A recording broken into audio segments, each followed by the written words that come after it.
Ataque Contabilidade e Auditoria. Confiança, comprometimento e qualidade na prestação de serviços de assessoria contábil e auditoria independente. Equipe altamente capacitada e em constante treinamento para melhor atender às necessidades da sua empresa. Visite nosso site www.ataquesantos.com.br e acompanhe também nossos perfis no Facebook e Instagram. Ataque Contabilidade e Auditoria.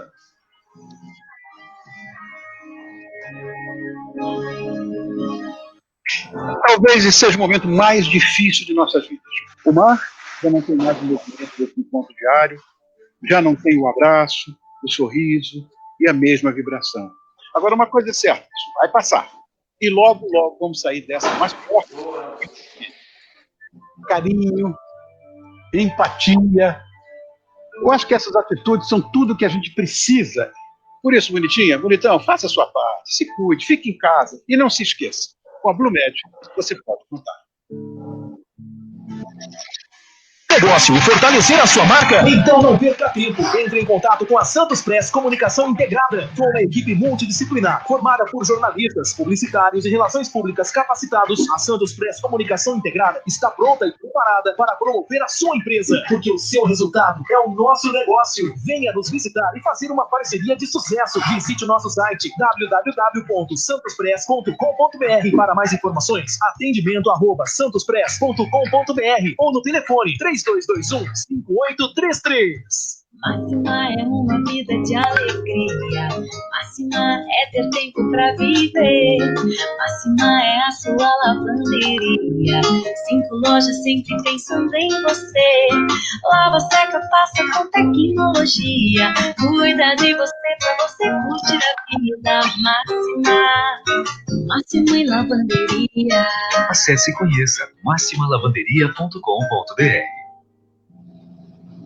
Sabe por que as pessoas preferem a Blumed? É que ela, além de consultas e exames, ela promove a saúde e o bem-estar, com ações que transformam a sua vida. Com atendimento primoroso e comprometimento com a saúde de todos, a Blumed é o plano para você viver mais e melhor. Consulte o seu corretor e contrate o plano que mais cresce na Baixada. Com a Blumed, você pode contar. Programa Sem Pauta. Oferecimento Praticagem do Estado de São Paulo. Pontualidade e tecnologia a serviço do Brasil.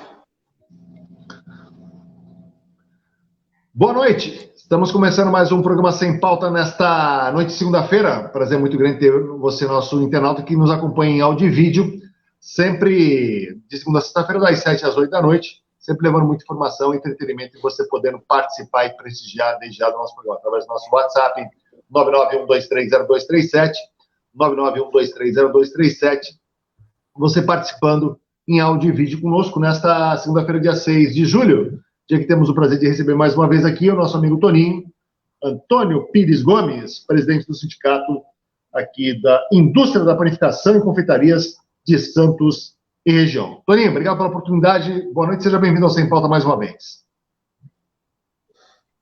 Boa noite, Flávio. Boa noite, Quaresma. É um prazer estar aqui com vocês novamente, batendo papo agora à noite, né?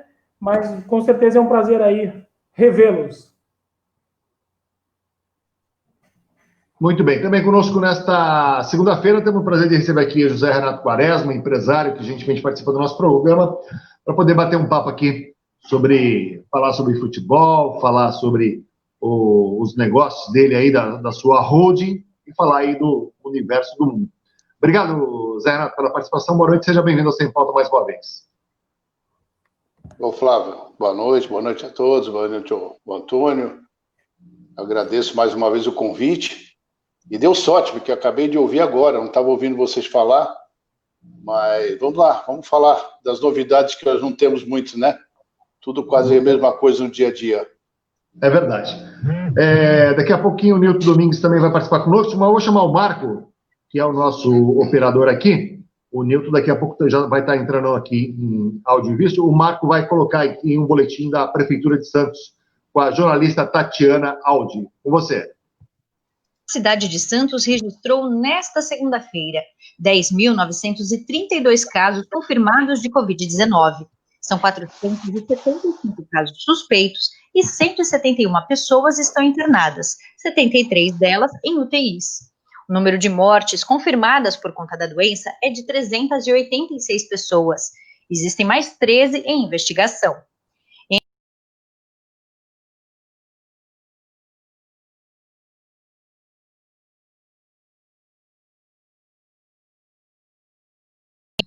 A Seção de Vigilância Epidemiológica de Santos registrou hoje, dia 6, 807 casos de Covid-19 entre munícipes, o maior número num intervalo de 24 horas desde o início da pandemia. O grande número é reflexo das inserções dos casos identificados nas blitz de testagem realizadas pela Prefeitura nos últimos dias, somadas às notificações dos serviços públicos e particulares de saúde. Da Prefeitura de Santos, Tatiana Aldi. Valeu, Tatiana. Obrigado aí pelas informações e esclarecimentos. Zé Renato, queria que você começasse aí a bater um papo conosco sobre um cenário que a gente percebe começa a ter uma movimentação maior, né? Tivemos a liberação aí da praia já no horário a qualquer hora, então já não tem mais a limitação. Em São Paulo, os restaurantes já começam a funcionar com limitação até às 17 horas. Os shoppings já começam a ter uma movimentação maior. Parece que as coisas estão começando a tomar uma forma de normalidade. Dentro do teu negócio, na área de prestação de serviço, isso não parou um minuto, sequer, muito pelo contrário, mais do que nunca. A Embrax aí desenvolve um papel fundamental e importante nesse momento, que é a questão do controle de acesso, que é a questão da limpeza, seja de condomínio, seja das empresas, e, obviamente, isso para você não mudou em nada, mas eu tenho certeza que agora o cenário começa a tomar forma nesse sentido, Zé Renato, ou não, na tua opinião? Bom, Flávio, a gente torce para que isso venha acontecer. Existe uma grande preocupação aí com o cenário financeiro, realmente, que vem pela frente, que é um cenário aí preocupante, né, muito preocupante, porque se nós não tivermos o controle da pandemia, e os órgãos tiverem uma recaída, tiverem que voltar atrás, colocar bandeira vermelha, essa pré-operação que está se iniciando, o custo dela se reiniciar, parar por conta de um erro de planejamento, vai custar muito mais caro do que o que a gente está vendo hoje em dia. É melhor ficar ainda parado, se for o caso, mais 1 ou 2 semanas e voltar com a certeza de não dar o passo atrás, do que ficar indo e voltando, porque aí seria um caos. Mediante a tudo isso, a gente tem que pensar já no problema financeiro. Então, vejam que continuar uma situação é menos gasto do que você reiniciar. Então, quando reiniciar, não pode voltar. Eu penso que nós temos que ter a certeza, e eu não vi esse planejamento do governo, que é um planejamento financeiro, macroeconômico, feito de uma forma gradativa. Até porque alguns pontos precisam ser avaliados. O que nós temos que abrir primeiro? Dando um exemplo aqui. Um shopping ou comércio de rua? Isso tem que ser uma avaliação feita de mercadológica, de volume, de giro. Não adianta nada você abrir um shopping e, de repente, não abrir o comércio de rua, gradativamente também, porque uma coisa não vai sustentar a outra. Ah, não tem nada a ver. Tem sim. Onde você faz o maior giro em questão de mercado, você depois sustenta esse giro nos outros patamares. Essa é a minha preocupação, de um início e depois você ter que fazer uma retomada. Nós temos aí vários mercados, o meu, por exemplo, não parou. Isso é bom, isso é ruim, a gente não mede assim. A gente mede porque hoje ele tem um raio-x, em setembro vai ter outro financeiramente, se não afetou agora, pode afetar lá na frente, e cada mercado vai ter a sua compensação. Mas você tem a indústria de turismo, você tem hotéis, você tem todo um processo que você precisa recomeçar. Como é que você pode mandar reabrir um hotel se o turismo na cidade não for desenvolvido, não for aberto? Como é que esse hotel vai se sustentar operacionalmente, gastando e não tendo pessoas para ir para dentro dele? Então, eu acho que esse problema, esse planejamento macroeconômico é que eu não vi, se houve, eu peço até desculpas, mas eu não vi de uma forma mais ampla, desenvolvida, nem para o governo, nem pelas prefeituras, que são os órgãos que detêm todo o controle e o centro de ocupação e de trabalho para controle da pandemia. Sobre a tua atividade, como é que se desenvolveu nesse período e tem se desenvolvido, Zé Renato? Como eu te falei, Flávio, aqui nós não paramos de trabalhar de uma maneira ou de outra. Condomínios residenciais, eles mantiveram o ritmo normal. Condomínios comerciais, eles tiveram uma queda. Algumas empresas fizeram redução.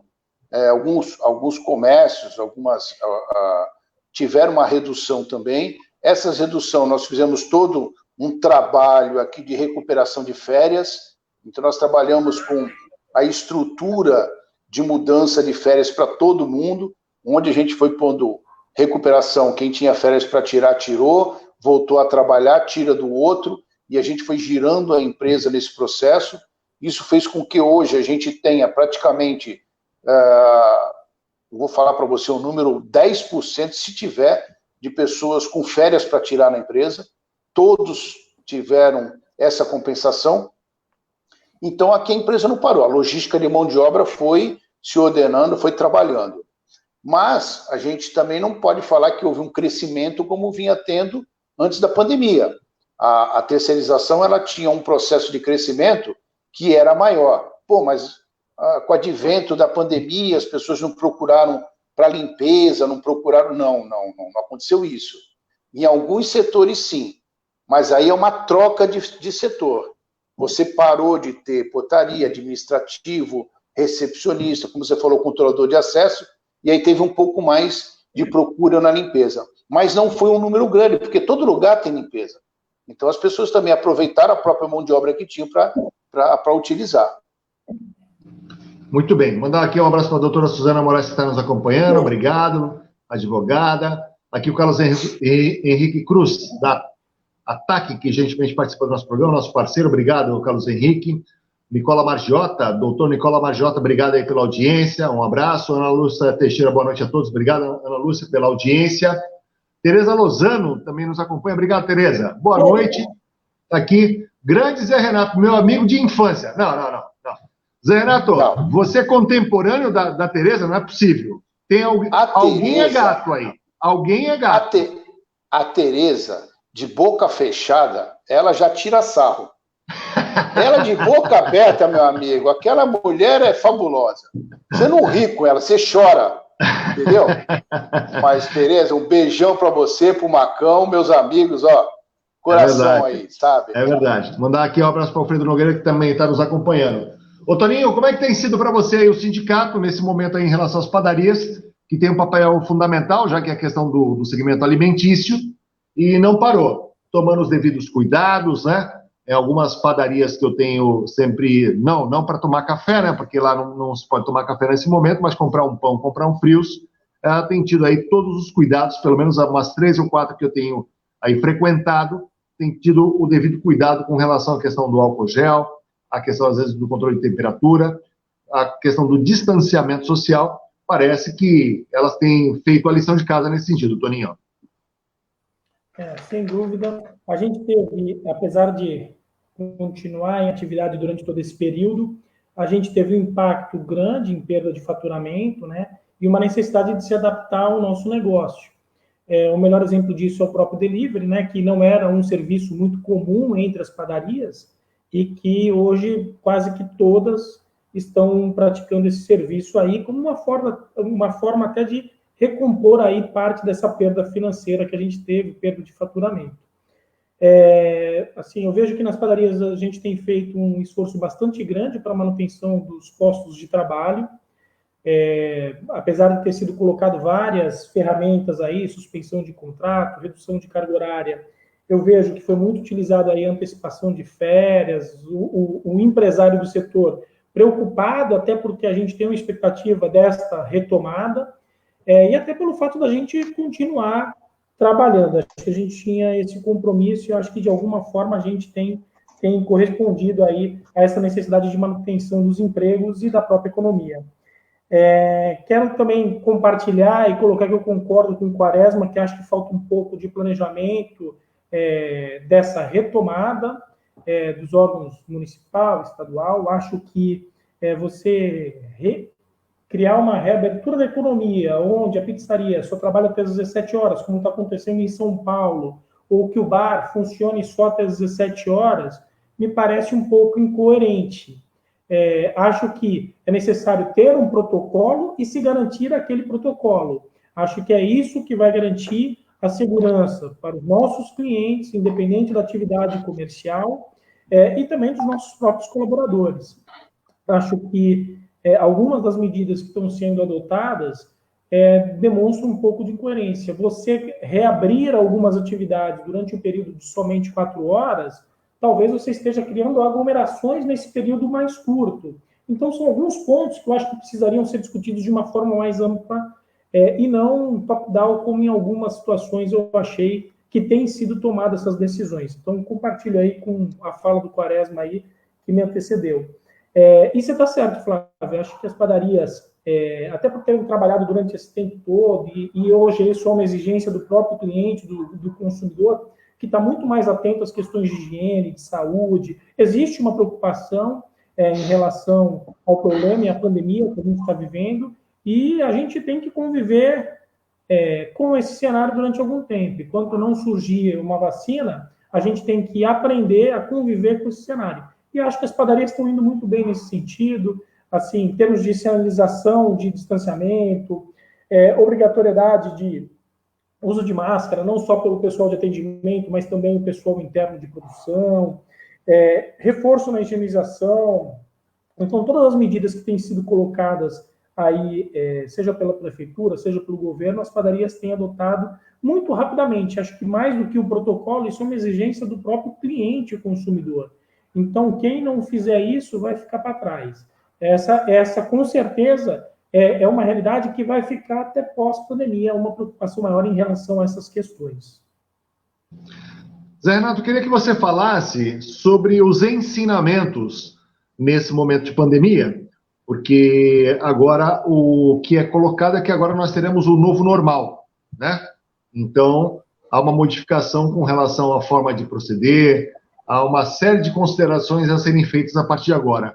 Quais são os grandes ensinamentos que você tem tirado e que você já vem aplicando ou pretende aplicar a partir do momento que está enfrentando com muita determinação, com muita resiliência aí, você como empresário, esse momento em relação à pandemia? Qual o grande legado, qual a grande experiência que você vai aplicar daqui por diante, Zé Renato?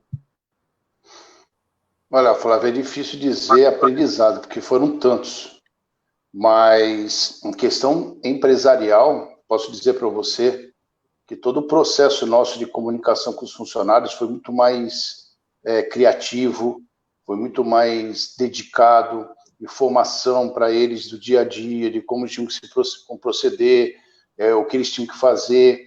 Eu acho que isso nos trouxe um pouco mais da humanização nas empresas, a preocupação com o ser humano e não com o trabalhador, né?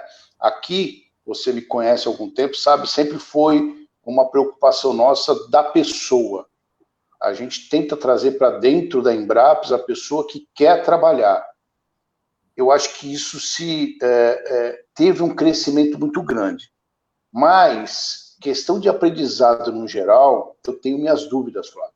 Flávio e Toninho, que está nos ouvindo. Porque você viu ontem os exemplos que estão acontecendo nos lugares que estão sendo abertos. Está tendo uma exploração do mesmo. As pessoas entendem que isso aí era uma nuvem que passou e que, se trouxe ou não um problema, cada um tem que responder por ela. Eu vou um pouquinho mais, me alongar um pouquinho mais, para dizer o seguinte: se houve um erro em colocar todo mundo de quarentena, se foi vertical, horizontal, o que tinha que ser feito, com a preocupação de preservar a vida, a gente pode dizer que houve um erro, porque nós poderíamos, de repente, usa máscara todo mundo, mas continua na rua. Todo mundo está passando álcool gel, mas continua na rua. Agora, passa por tudo isso, uma crise, eu acho que por nós vivos aí, né, acho que a maioria só quem tem 100 anos pode ter passado por uma outra dessa. Difícil, você vê que quando começa a liberação, as pessoas desandam. É como você abrir a pedreira e deixar a água, o rio saiu correndo sem responsabilidade nenhuma. Então, isso também não vai nos trazer benefício nenhum. O Toninho está falando, as padarias tiveram que tomar N procedimentos, tiveram um custo operacional para tudo isso, tem uma situação de resguardo para preservar as pessoas. E, de repente, não, está liberada a padaria, vão entrar 200 pessoas no mesmo estabelecimento. Então, o que foi que ele fez no passado? O que ele fez nesse período? Isso tem que ter um valor também, tem que ter um respeito. Até com quem gastou com isso, que somos nós, empresários, que estamos na cabeça do sistema produtivo e que estamos tendo que gastar com isso. Eu não comprei aqui 3.000 máscaras para o meu funcionário hoje não usar máscara. Ele tem que usar máscara, ele tem que usar luva, ele tem que corresponder um pouco mais. É a defesa dele, a defesa da empresa. E eu acho que isso não foi de aprendizado, Flávio.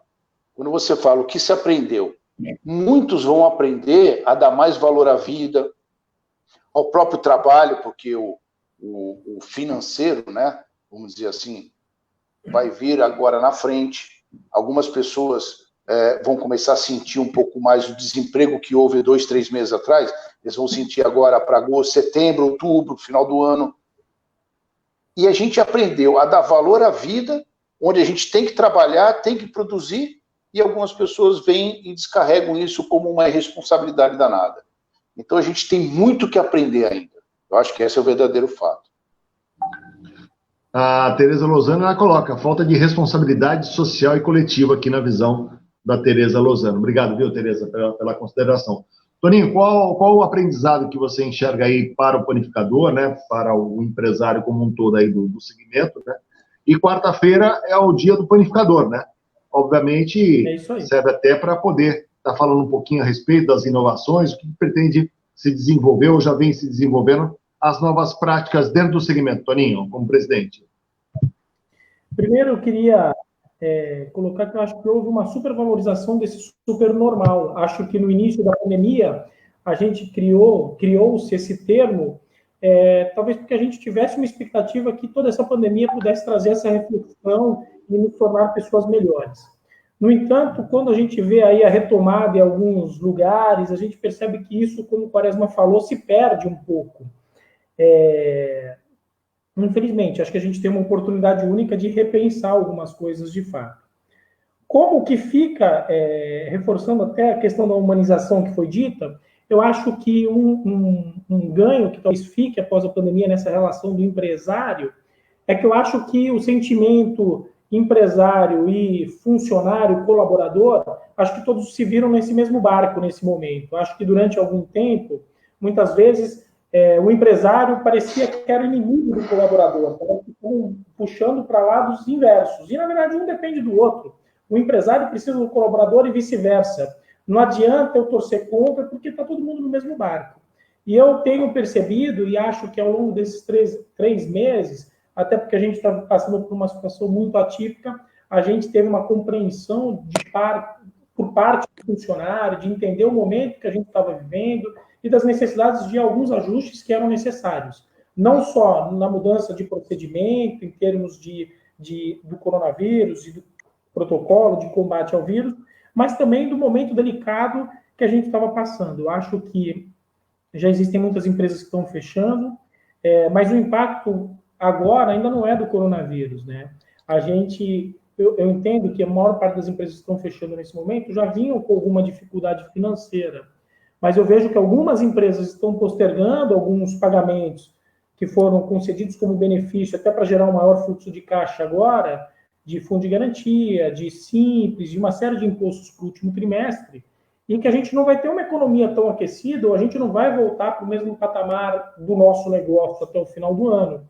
E então acho que isso possa ser uma bola de neve, e acho que a gente vai ter um impacto ainda no ano que vem, com o fechamento de empresas, encerramento de algumas atividades, que aí sim com um impacto maior do coronavírus em virtude desse momento que a gente estava passando. Acho que a gente ainda nem está absorvendo todo esse impacto nesse momento, até porque são 3 meses, é um período longo para quem está sem exercer atividade, mas a retomada que a gente fala, ela não vai acontecer nessa velocidade. Eu acho que isso, no médio prazo, pode trazer aí um encerramento dessas atividades. Em relação ao panificador, Flávio, eu acho que, independente de tudo que a gente está vivendo, eu acho que o panificador, primeiro, a gente tem que comemorar sempre, né? Até por tudo que a gente está vivendo, eu acho que a gente tem sido um privilegiado por poder exercer a nossa atividade, independente das restrições que a gente tem. E eu acho que o panificador, mais do que talvez qualquer outra atividade, é quem mais se adapta. Por vários momentos se questionou ao longo dos anos a sustentabilidade do negócio de padaria, porque começaram a se vender pães em outros estabelecimentos, porque começou a se mudar o modelo, e eu acho que as padarias, ao longo do tempo, elas foram se adaptando. Hoje, as padarias, a gente já conversou sobre isso, hoje elas prestam um serviço de almoço, de sopa, de pizza, de delivery. Então, é um negócio que, ao longo do tempo, se reinventou para se manter no mercado. E não é diferente agora. Eu tenho certeza que muitas padarias vão sair ainda mais fortes nesse momento. Eu costumo falar para os demais panificadores, para os meus colaboradores, que o mundo, nesses 3 meses, girou mais rápido. E quem girou junto com ele, quem se adaptou, quem fez essa leitura, com certeza vai sair fortalecido depois de tudo isso. Muito bem. 7h31, 7h31 desta segunda-feira. Aqui nessa noite de segunda-feira, tendo a participação aqui do José Renato Quaresma, que gentilmente participa do nosso programa, ele que é empresário, a participação aqui também do Antônio Pires Gomes, ele que é presidente do Sindicato da Indústria da Panificação e também Confeitarias de Santos e região, e a participação aqui do Nilton Domingues Júnior, ele que é consultor e educador financeiro e participa conosco nesse programa, vestido de São Paulino hoje, Nilton. Nilton, obrigado pela oportunidade, boa noite, seja bem-vindo ao Sem Pauta. O que aconteceu aí? Por que esse vermelho, branco e preto aí, Nilton? Boa noite. Flávio, em primeiro lugar, boa tarde, boa noite. Boa noite, Antônio Pires, boa noite, Rafael Quaresma. Desculpe pelo atraso, tive imprevisto. E São Paulino jamais, né? Tô aqui de vermelho, com o meu Corinthians aqui no fundo, né? Como vocês estão vendo aqui no fundo, o manto sagrado. Mas é um prazer, uma satisfação aí estar com vocês mais uma vez aí. Muito bem. Ele falou Rafael, mas é o Zé Renato Quaresma, que é tanto Quaresma, né? Então, Desculpa, José Renato. Zé Renato Quaresma. Tá, tranquilo. O Rafael também é boa gente. Fica tranquilo. Antes de fazer uma pergunta aqui para o Zé Renato, que já tem participação aqui dos nossos internautas, queria que o Nilton, explica para o nosso internauta, para os nossos convidados, o que aconteceu entre o Benchimol e o Itaú aí? Por que os sócios estão se engalfinhando aí? Como é que saiu essa propaganda que deu o que falar? Uma propaganda agressiva entre o Banco Itaú e a XP, ali uma provocação claramente com relação à questão da consultoria. Que falar a respeito, uma vez que os dois são sócios, até onde se sabe, o Itaú detém 49,9% da XP, e aí resolve atacar de maneira agressiva. Benchimol ficou um pouco chateado, para não dizer muito. Eu queria que você falasse do mercado aí, desse cenário que deu uma balada nesse momento aí, ô Nilton. Ou é tudo só para poder estar falando o nome deles aqui no programa? Ou se foi essa a intenção? Não. Eu acho que foi uma propaganda aí, um comunicado que quis afetar todos os outros bancos e eles esqueceram que eles têm um sócio que também é banco.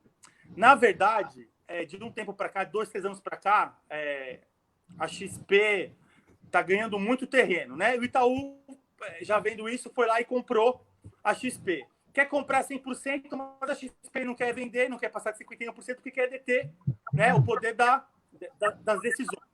A verdade é que hoje o banco, como gestor de recursos financeiros de pessoas físicas e jurídicas, está muito desgastado, né? A internet, as redes sociais, falando em consultoria, em reserva de emergência, em faça você mesmo, em trader. O que acontece? Todo mundo sabe hoje, e quando eu falo isso, eu falo com todo o respeito do mundo, o papel do gerente de banco hoje, ele está muito desgastado, infelizmente. Eu trabalhei em banco 20 anos, eu sei disso. As pessoas sabem que o gerente de banco, ele não oferece o que é melhor para o cliente, ele oferece o que o diretor dele ligou lá para ele no dia e deu a meta para ele, né? Aí vai o Flávio Santana lá, que não conhece, hipoteticamente, muita coisa de finanças, com, sei lá, 300 mil reais, eles vão fazer o que está no dia lá. E mesmo que for a capitalização, vão te vender capitalização como fosse investimento. O gerente tem que fazer isso, ele não bate a meta, ele é mandado embora. E a XP ganhou muito terreno batendo nisso, batendo que eles dão um atendimento personalizado, que eles não têm meta, enfim, tudo que é o contrário do banco, que na verdade no início era assim, e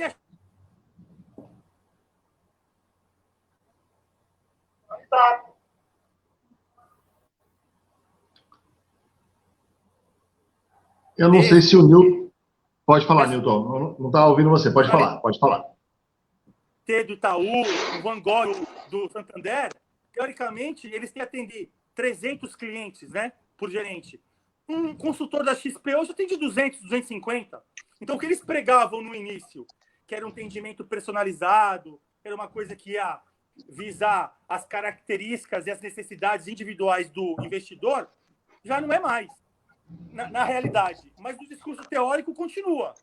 E a XP, sabendo do momento difícil que o mercado financeiro atravessa por conta de uma Selic que é 2,25, sabendo que os bancos não têm o que oferecer para dar ganho real para os clientes, bate em cima do atendimento personalizado, de, olha, vamos te conhecer, vamos respeitar o teu perfil. De repente você tem um perfil para fazer um investimento em ações, que é outra maneira de ter ganho hoje. Ou você ações, ou você aplicar a longo prazo. Ações para a pessoa aplicar. Entende?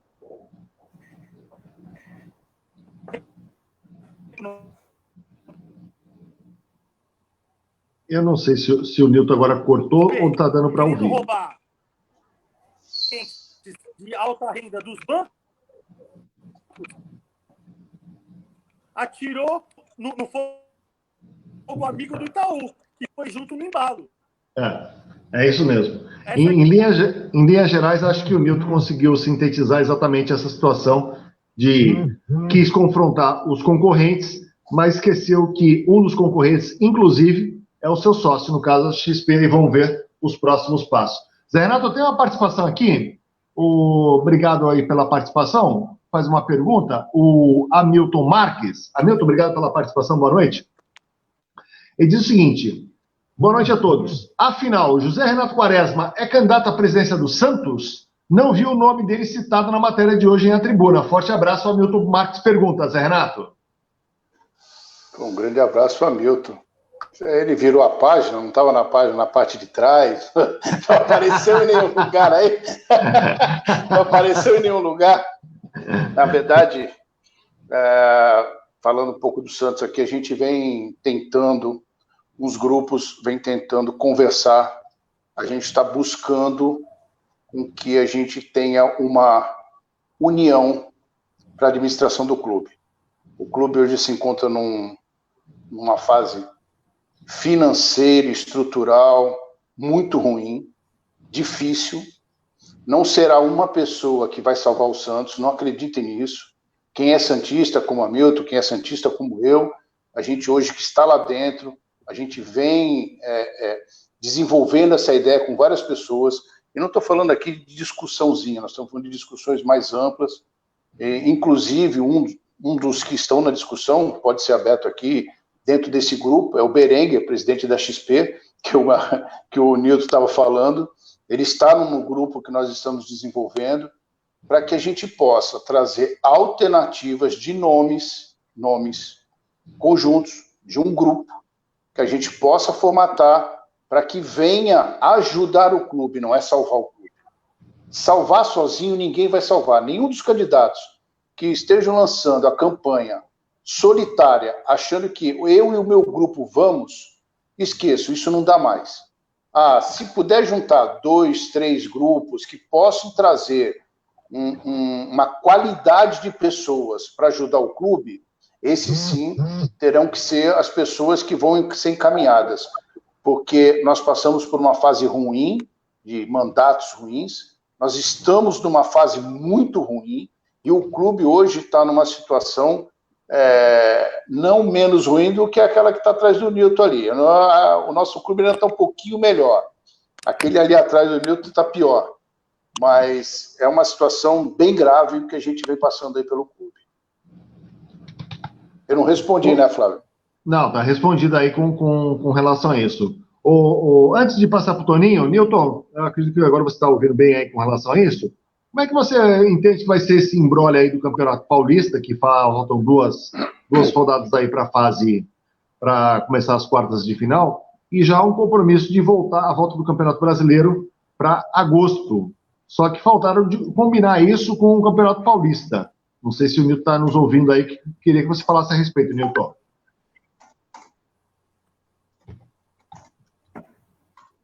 Eu acho que o Nilton não ouviu. Quer falar, Zé Renato, com relação a isso? Como é que vai resolver esse imbróglio? O Campeonato Brasileiro já define uma data, mas falta fechar isso com o Campeonato Paulista, que minimamente deverão ter de 4 a 5 rodadas ainda até concluir o Campeonato Paulista. E você ainda tem o problema da Copa do Brasil, que vai começar no final de agosto, né? Então o Campeonato Brasileiro começa no início, a Copa do Brasil começa no final, o Campeonato Paulista vai ter que correr. Eles vão ter que encurtar essa semifinal ou achar datas que se encaixem, mas nós temos um grande problema que tem que ser levado em consideração, que é a parte física dos atletas. Não dá para você voltar depois 3, 4 meses parados, você voltar incrementando jogos domingo, quarta, quinta e sábado, se o clube não tiver um giro de atletas e tiver colocando esses atletas com o tempo para poder atuar. Nós vamos ter muitas contusões, muitos problemas de atletas ficando no departamento médico. Isso é uma preocupação também, independente do Covid. Nós estamos falando da parte física do atleta, de extensão, de contusão, de torção, porque realmente vai ser um ritmo alucinante que os times conseguem, ou melhor, eles entram depois que eles estão assim, a partir do meio do ano, quando eles encavalam 2, 3 campeonatos, mas está todo mundo no topo do físico, todo mundo no string. Nós vamos começar isso ao contrário, isso vai dar muita dor de cabeça. E a tabela que ainda continua uma incógnita pelo Campeonato Paulista. O governador de São Paulo hoje falou que os times paulistas não podem começar o brasileiro se não terminar o Campeonato Paulista. Vejo que até a política está entrando no meio do processo do futebol. É verdade. Toninho, como é que você aprecia futebol também, Toninho? Eu sou São Paulino, mas não sou fervoroso aí, não acompanho tanto não. Principalmente aí com o Quaresma, que tem total domínio, vai ser candidato à presidência do Santos, assim, eu nem vou falar muito de futebol. Então. Uma coisa que eu queria que você comentasse é sobre a questão aí do desenvolvimento por parte dos empresários. Eu tenho percebido que a questão do delivery tem sido uma grande alternativa hoje para poder aumentar. Os negócios aumentaram de maneira sobremaneira da forma hoje do sistema delivery.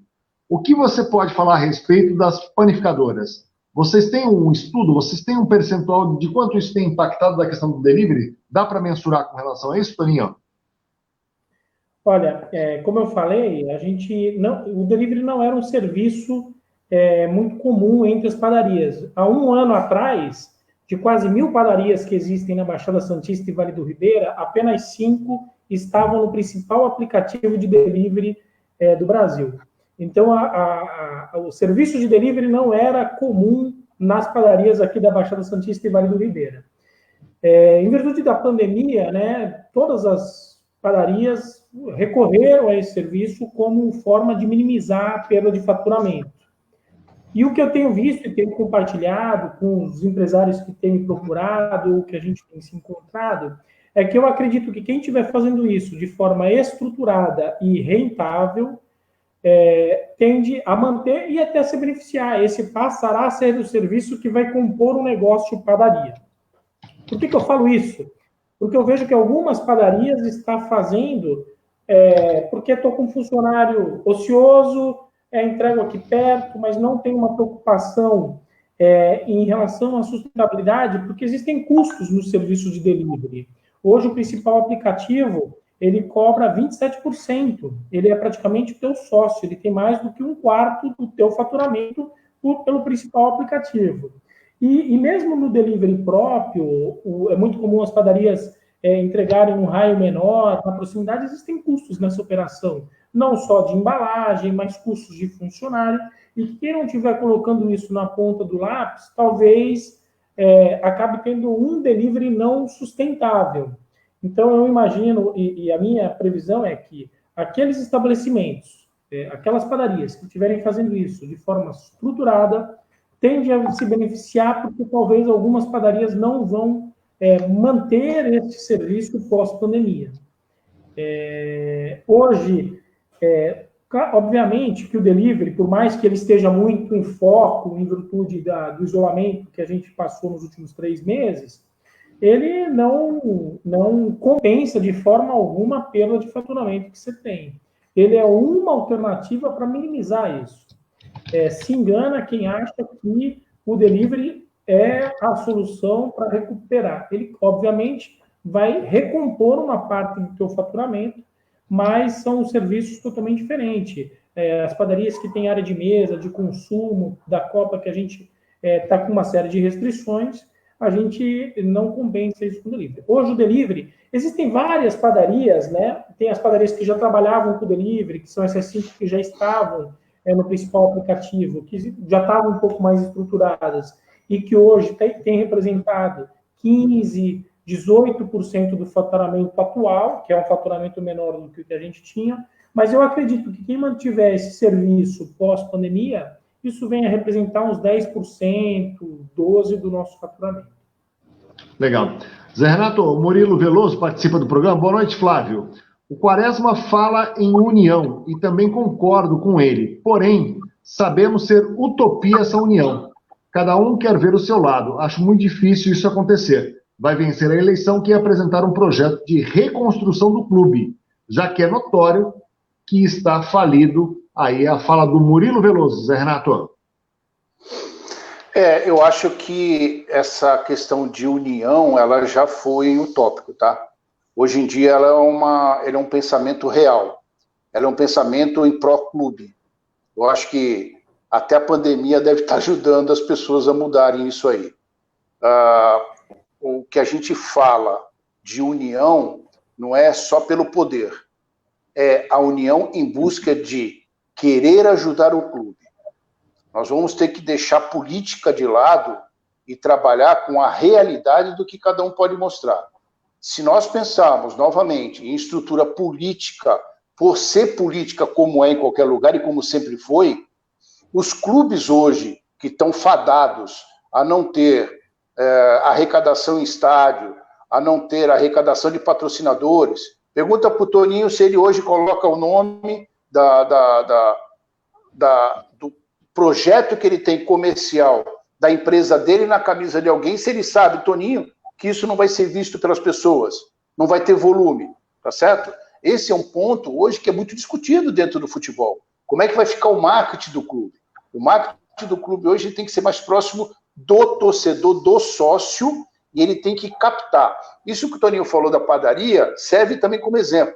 As padarias, as panificadoras, elas estão se adaptando a um sistema de delivery para obter um custo operacional para recompor o que ela está perdendo no dia a dia dentro dela, certo? Os clubes vão ter que se reinventar também e vão ter que criar esse delivery para o torcedor, para o sócio dele. Vai ter que buscar esse sócio, levar o produto para ele na porta. Então, são coisas que, além da mudança que nós estamos esperando para o futebol, que vai ser muito grande, nós precisamos ter a mudança de cultura das pessoas. A briga entre partidos políticos dentro do clube por poder, isso não vai dar mais. Você veja os clubes que passaram por isso, nós temos esses exemplos, e é isso que a gente tem colocado nessa discussão de grupo. Por exemplo, o Internacional caiu por uma guerra política dentro dele contestável. O Cruzeiro, idem. O Flamengo vinha na perrenga que vinha, e a hora que os grupos criaram a união em prol do clube, deixando a administração, fazendo com que pessoas competentes pudessem cada um ajudar com a sua área de conhecimento, os clubes cresceram. O Flamengo hoje é uma potência e logo, logo, o Flamengo, por todos os números que ele vai apresentar, ele vai estar a nível dos times europeus que mais arrecadam. Isso vai ser difícil um outro time brasileiro atingir. Mas os outros times não podem cair na decadência e manter o mesmo processo e não se profissionalizar. Então, eu acho que essa conscientização de quem ama o clube, e aqui, Murilo, vai uma fala de um torcedor, de uma pessoa que sempre amou o clube, sou hoje conselheiro, mas pode ser que eu não seja, não sou, no momento, candidato à presidência, porque eu acho que isso tem que ser de um grupo. Se tiver um grupo com essa intenção de ajudar o clube, coloco o meu nome à disposição. Se for para falar, o Quaresma vai para presidente, não vou para presidente, porque não vai se ajudar quem colocar o nome sem grupos de apoio. Isso é uma realidade deles. Então, o que eu quero dizer é que eu confio na mudança de conscientização das pessoas de grupo, de pessoas que tenham essa competência de ajudar o clube. Muito bem. Pode falar, Toninho. Eu acho que, fazendo aqui um paralelo ao que o Quaresma está falando do clube, do Santos, eu vejo muito isso também aqui no sindicato, viu, Flávio? Eu acho que, você sabe que a gente vai completar um ano aqui na gestão, o meu antecessor aí ficou 35 anos, e eu acho que o grande mérito é a unificação mesmo. Acho que quando a gente coloca de lado as vaidades, as brigas ou o poder, e se dá conta que o mundo mudou e que é necessário maior profissionalismo, não dá para pensar como 10 anos atrás, 15 anos, 20 anos atrás, que o mundo mudou. O papel do sindicato em prestar serviço, é o sindicato que presta serviço à padaria e não ao contrário. Eu acho que é um processo irreversível, seja no clube de futebol, seja numa associação, num sindicato.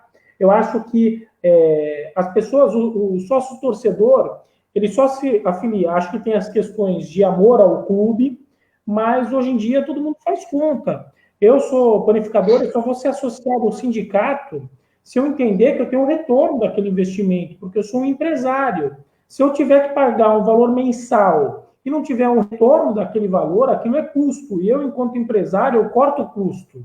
Agora, se eu pago um valor mensal e eu entendo que eu tenho um suporte, que eu tenho uma prestação de serviço, que aquilo agrega ao meu negócio, aquilo passa a ser um investimento. Acho que quando a gente fala do clube, tem todas as questões emocionais que envolve, né, o amor ao clube, mas eu acho que passa um pouco também por isso, por um processo de profissionalização que é inevitável. Citou o exemplo do Flamengo, que acho que largou um pouco na frente em relação a isso, pelos motivos dele, mas acho que isso é inevitável para manter alguns dos negócios que a gente tem. A fórmula não dá mais para fazer o que era feito anos atrás e esperar que os resultados vão ser diferentes. Para ter resultados diferentes, a gente tem que fazer diferente. Mandar um abraço aqui para o Fábio Ferreira, que está nos ouvindo, que está nos acompanhando também. Obrigado, Fábio, pela audiência. Toninho, você tocou num ponto muito interessante, que é a questão do sindicato, né? E cada vez mais o que se fala, acaba se comentando entre os empresários, que a união faz a força cada vez mais. As entidades representativas vêm ganhando muita força agora. Por quê? Porque elas são a principal voz ali daqueles representados para poder pleitear, seja a melhor condição possível para o seu dia a dia. O sindicato tem percebido esse movimento? Os panificadores têm recorrido mais ao sindicato no sentido de unir forças, de solicitar pleitos, de tentar avançar em coisas importantes, e isso tem trazido novos associados Dá para fazer um paralelo nesse sentido, Toninho?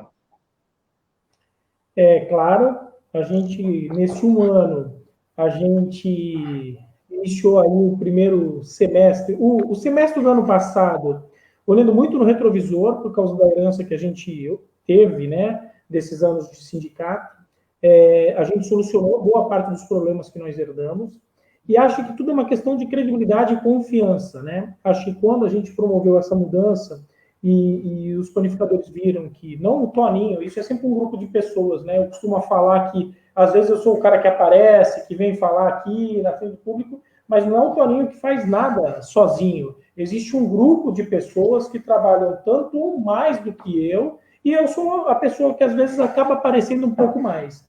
Mas essa união, ela é visível. Hoje, quando eu vejo o avanço de algumas padarias, seja nas redes sociais, o quanto que as padarias passaram a explorar isso, que não era muito comum.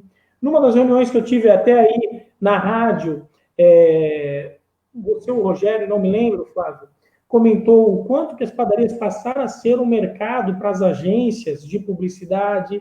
Então, acho que as padarias vêm passando por um processo de profissionalização e isso vem muito por essa proximidade entre as padarias. Eu acho que esse aprendizado não é nem só das padarias aqui da região, mas hoje a gente tem muito mais acesso a empresários de panificação de São Paulo. A gente teve recentemente o principal empresário de panificação das redes sociais, tem 3 comércios em Jundiaí, que esteve aqui dando uma palestra para a gente, tem mais de 50 mil seguidores. Então, eu acho que essa proximidade do setor traz um ganho enorme de aprendizado. O que a gente vê, claro que a tecnologia também ajuda muito isso, né? WhatsApp, assim, essa proximidade, mesmo em tempos de pandemia, estamos juntos. Eu acho que essa proximidade fez o setor, de uma forma geral, alavancar muito em termos de produtos e serviços. Eu acho que isso é tangível. Eu estou dentro do negócio e até em virtude do sindicato, estou muito próximo de vários empresários do setor. Isso, para mim, é muito visível. Se você pegar, não tenho esse dado estatístico, mas se você pegar quantas padarias trabalhavam as redes sociais de uma forma mais profissional há um ano atrás e quantas trabalham hoje, é muito maior.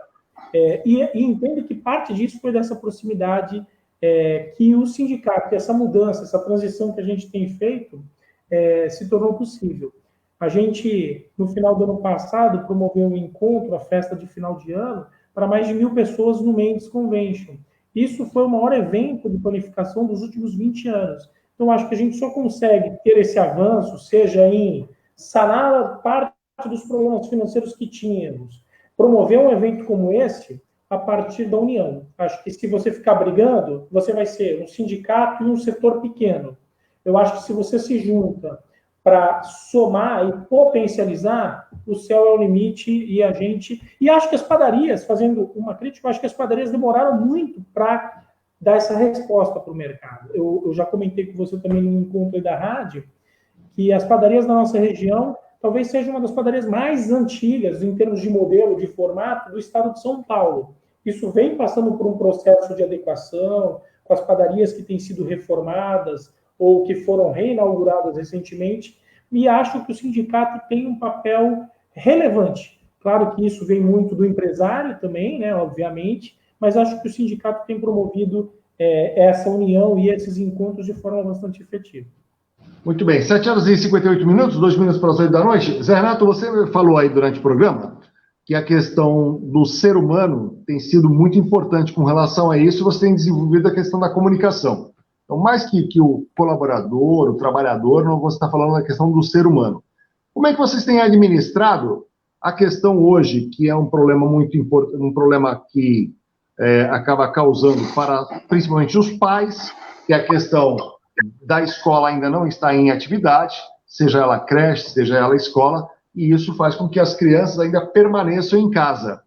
Isso, de alguma forma, trouxe uma preocupação para você, enquanto empresa? Como é que vocês lideram com essa situação, se vocês enfrentaram, e quais foram as alternativas que vocês acabam encontrando para poder resolver isso, porque isso impacta direto na questão de com quem os filhos vão ficar, da mãe ou do pai que está indo para trabalhar, já que as escolas estão fechadas, né, Renato? Tá, antes de responder a tua pergunta, só queria dar os parabéns aí pelo Toninho, pelo que ele colocou do sindicato, porque a gente precisa entender. Eu sou diretor do Sindeprestem, que é o Sindicato Estadual das Empresas de Terceirização de Serviços, desde 99. Estava fazendo a conta aqui, 21 anos dentro do sindicato, representando a Baixada. E a gente, a questão de uns 7, 8 anos atrás, tivemos essa união que parecia impossível também dentro do sindicato, até para uma reestruturação do sindicato em prol das empresas e também do reconhecimento do governo da nossa atividade de terceirização, que era até então, abre aspas, marginalizada.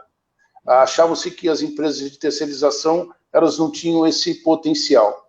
E hoje chega-se à realidade de entender que a terceirização de mão de obra ela foi o grande ponto positivo na crise econômica que nós passamos, onde as pessoas, onde as empresas poderiam ter demitido muito mais pessoas e que a área de terceirização, com essa logística de mão de obra que se tem, onde eu posso, e eu não estou falando de portaria, de limpeza, eu estou falando de áreas administrativas, de recepcionista, de atendente, que hoje são muito procurados na área de terceirização. A pessoa cria um patamar de empresa, ela não quer ter os funcionários ligados a essa empresa, ela quer ter o funcionário terceirizado, ela pode contratar qualquer mão de obra. Essa situação do giro de logística, ela reduziu o desemprego no país, onde poderia ter sido muito maior. Então, nós tivemos um papel muito importante, que é o maior sindicato representativo da mão de obra do Estado de São Paulo, o Sindeprestem, que depois vem a federação, aí são nos outros estados também, e isso foi de uma união, como o Toninho falou, e é o que a gente tenta pregar no clube. Então, a gente está tentando ver que as cabeças precisam mudar, as pessoas precisam vir juntas, e quem não está com esse pensamento livre de ego, de querer ser, mas querer sim ajudar algo, como o clube que eu amo, é simplesmente isso. Se eu não tenho esse pensamento, eu às vezes não posso estar ajudando, eu posso estar atrapalhando, como muitos atrapalharam. Falando sobre o processo das pessoas que são mães, né, principalmente mães, que é uma dificuldade de ir ao trabalho, nós, no início da pandemia, nós tivemos toda uma orientação, uma reestruturação, aquelas que tiveram uma maior dificuldade, porque deixavam a criança na creche, na escolinha, elas foram se adequando e nós demos esse tempo de adequação para elas. Eu vou te falar que foi surpreendente a atitude das pessoas, até porque eu quero aqui, não vendendo, mas eu quero parabenizar todos os colaboradores da empresa, porque eles realmente foram fiéis, não só ao trabalho deles no dia a dia, mas de respeito aos clientes também. Essa conscientização está acontecendo, é um trabalho também da empresa, mas muito mais das pessoas que estão na função. Não é porque eu tenho que falar. Às vezes você fala, a pessoa está na função, mas ela não liga. Essa conscientização está sendo muito grande. Então eu tenho que parabenizar aos funcionários, aos colaboradores, porque eles tiveram essa consciência e todas essas mães com dificuldades procuraram, de alguma forma, se adequar rápido. Teve gente que deixou com a mãe, com a irmã, sabe? E foi ao trabalho. E nós amenizamos tentando dar o apoio. Nada mais justo para que a gente continuasse com o processo produtivo da empresa. E eu acho que isso, hoje, eu falo para você que nós não tivemos nenhuma demissão até agora pela pandemia. Graças a Deus eu posso falar isso com orgulho. Nós tivemos demissão pelo processo de trabalho, não pela pandemia, tá? Aquela pessoa que não está trabalhando direito, tal, porque você sempre tem aí alguns que são aquele mão leve, né? Não quer fazer nada. Mas em questão de pandemia, não. Nós nos adequamos, os clientes se adequaram, os nossos colaboradores se adequaram, todos entenderam, e isso tem sido, assim, para nós, motivo de orgulho. Não é sucesso, é motivo de orgulho, porque todos se corresponderam, e isso vem sendo feito gradativamente. Lógico que quando o processo, e aí que a gente está falando, operacional, sem um planejamento, aumentar gradativamente, todo esse processo ele vai acelerar. Aí você pode começar a ter problemas. De uma mãe que estava de férias, que ficou com a filha durante o mês, volta a trabalhar sem um planejamento, a filha não tem escola porque a escola não voltou. E aí você começa a arrumar novamente todos os problemas. Eu acho que Nós vamos ter que ter muita paciência nessa volta. Eu não falo isso só pela empresa, eu tenho uma academia também. A academia está num processo de ansiedade de todo mundo querendo, os donos de academia querendo voltar, querendo trazer saúde, mas tem muitas pessoas também que não querem ir para a academia. Você abrir custa mais caro. Então, nós temos que ter um pouquinho de calma, fazer esse planejamento e essa programação. Legal. A Carol Monteiro, obrigado, Carol, pela participação. Parabéns ao Toninho, que conseguiu promover a união do setor, trazendo benefícios a todos que pertencem ao sindicato. Obrigado, Carol, pela participação. Toninho, estamos chegando ao final do programa Sem Pauta nesta segunda-feira. Obrigado aí pela participação, um abraço. Queria que você deixasse os contatos aí do sindicato para as pessoas sempre estarem antenadas e tirando suas dúvidas com relação a isso. Toninho, obrigado, boa semana, viu? Obrigado, mais uma vez aí por participar pelo convite. É sempre um prazer aí bater papo com vocês. Parabenizar o Quaresma, deixar também um recado nessa retomada da valorização do comércio local.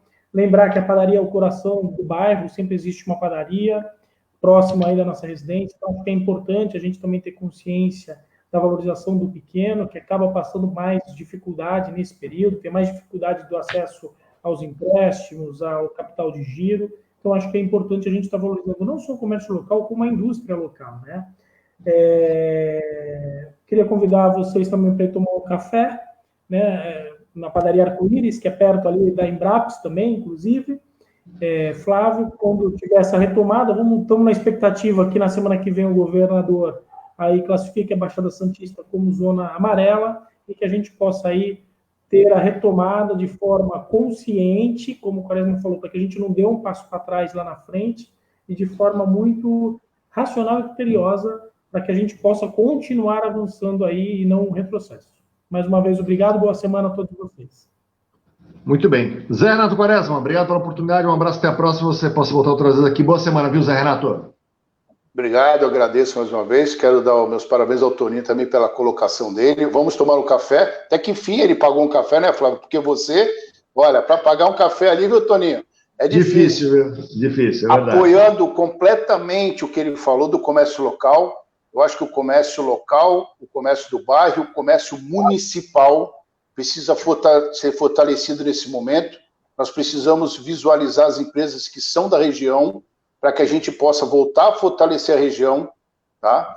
Eu corroboro com o Toninho, acho que isso tem que ser uma campanha de todos os setores, em todas as rádios, em todos os meios que a gente atinja a massa, né, vamos dizer assim. E aqui agradecer mais uma vez a oportunidade, mais uma vez de falar com você, Flávio, meu amigo pessoal, meu amigo de muitos anos, a gente trazer aqui as palavras, trazer essa confiança, torcer para que o Santos, como ouviram, o Santos tenha um futuro melhor do que tem agora, e dizer para vocês que eu fico muito contente em ouvir, quando eu venho nos programas, esses posicionamentos como o do Toninho, não como sindicato, mas como um todo. Eu acho que o mundo precisa um pouco mais dessa união para que todos caminhem juntos. Esse é o meu grande recado aí. Boa noite, mais uma vez, obrigado. Legal, muito bem. Todos vocês, obrigado pela oportunidade. Voltaremos amanhã para mais um programa Sem Pauta, amanhã com o Rogério Amador. E desejando a todos uma ótima noite, bom descanso, excelente semana. Valeu! Tchau, tchau.